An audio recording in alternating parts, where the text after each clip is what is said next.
प्रधानमंत्री जी ने पूरी दुनिया में बड़ा नाम कमाया है। आज बदलते भारत में जब भारत के लोग कहीं भी दुनिया में जाते हैं, उन्हें गर्व, विश्वास और सम्मान के साथ देखा जाता है। सभी 7 अरब लोगों का सम्मान है ये,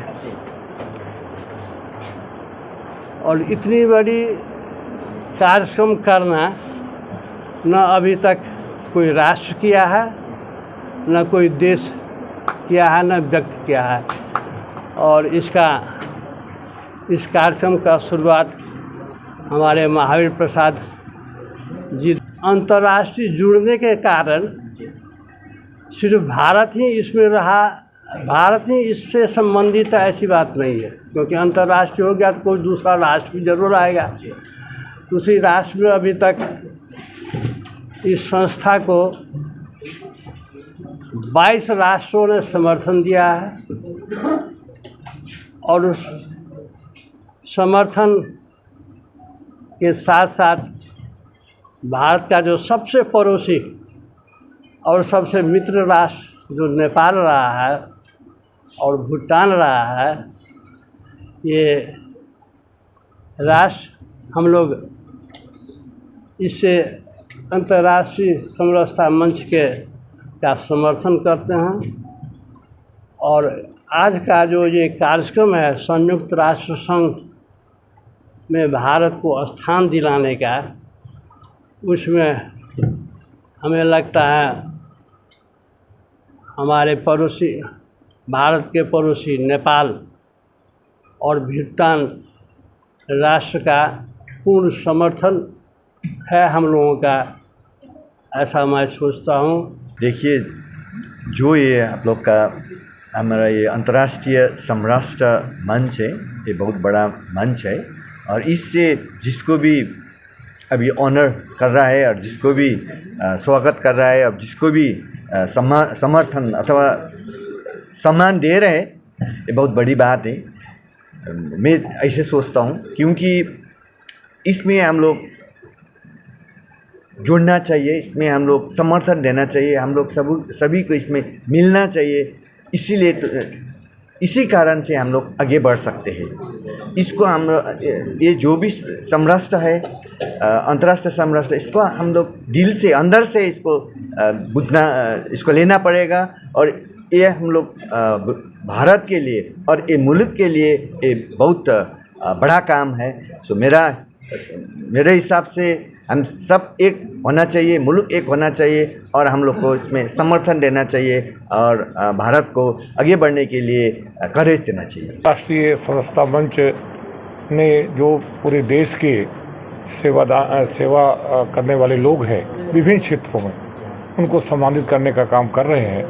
और निश्चित तौर से और प्रेरणा मिलेगी और लोगों को प्रेरणा मिलेगी। और इसमें वो सभी लोग और आगे बढ़ करके, इनको तो आगे और उसको प्रेरणा मिलती है ही है, लेकिन पूरे देश के लोगों को भी प्रेरणा मिलेगी कि हम भी अच्छा काम करेंगे तो हम सबको भी सम्मानित किया जाएगा। खुशी का अवसर है कि हमने अपने राजनयिक संबंध वियना अभिभाषण 1972 और जिनेवा कन्वेंशन 1949 के तहत अंतर्राष्ट्रीय समरसता मंच पर यहाँ सेवा श्री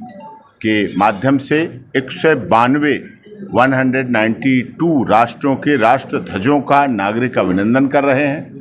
और अंतर्राष्ट्रीय समरसता मंच के आधार पर, जिसमें हम भारत की शक्ति, भारत की प्रतिष्ठा, भारत के पंचशील सिद्धांतों को वैश्विक स्तर पर बढ़ाना, वसुधैव कुटुंबकम, ग्लोबल विलेज और सत्यम शिवम सुंदरम, जो पूरी दुनिया के लिए एक बड़ा नारा है, उसको आज दिल्ली जो हमारे देश की राजधानी है, वहाँ से आदरणीय महावीर प्रसाद टोडी जी के नेतृत्व में इस कार्यक्रम को किया जा रहा है। और जिसमें हम गर्व के साथ कह सकते हैं कि हमारे नेपाल, जहाँ से हमारा रोटी और बेटी का नाता है, वहाँ के मुख्य अतिथि हमारे भारत के पधारे न्यायमूर्ति परमानंद झा जी, जो कि महामहिम प्रथम उपराष्ट्रपति हैं नेपाल सरकार के, और साथ में सम्मानित श्री लोकनाथ शर्मा जी, जो कि पूर्व कैबिनेट वित्त मंत्री हैं, फाइनेंस मिनिस्टर भूटान सरकार हैं, और भैरवनाथ मिश्र जी, जो कि हमारे माननीय सांसद के रूप में बहुत ही सम्मानित देश की सबसे बड़ी पंचायत में सांसद के रूप में कार्य करने वाले आज वहां उपस्थित हैं। और इस सारे कार्यक्रम में हमारे छोटे भाई कुलदीप शर्मा एडवोकेट ने बहुत ही गंभीरता के साथ चयन किया है और सेवाश्री के माध्यम से यहाँ आए हुए सभी सम्मानित कर्मठ जिन्होंने देश के लिए बदलाव के लिए परिवर्तन के लिए खुद एक मिसाल बने हैं, खुद एक उदाहरण बने हैं। लोग कहते हैं जो आप चाहते हैं क्या आप खुद बन रहे हैं, लेकिन हमें गर्व और विश्वास के साथ हम कह सकते हैं यहाँ जो सेवाश्री के माध्यम से आज सभी को सम्मान मिलेगा, उन्होंने खुद एक बदलाव बन के एक नई मिसाल बन के देश के लिए काम किया है और यहाँ सबका बहुत बहुत धन्यवाद। और 192 राष्ट्रों के राष्ट्रध्वज का जो नागरिक अभिनंदन है उनका सबका भी, राष्ट्रों का भी बहुत धन्यवाद। और स्वच्छता अभियान भी हम चलाएंगे, जो कि स्वच्छता अभियान हमारी देश की सरकार का भी प्रथम दायित्व है और अंतर्राष्ट्रीय समरसता मंच भी उस कार्य को कर रहा है जो कल कार्यक्रम होगा यूएनओ के लिए। और दूसरी हमारी सबसे बड़ी मांग है कि यूनाइटेड नेशंस ऑर्गेनाइजेशन का जो अंतर्राष्ट्रीय कार्यालय है वो अयोध्या, जो भारत में उत्तर प्रदेश में अयोध्या प्रभु श्री राम की जन्मस्थली है और अयोध्या ने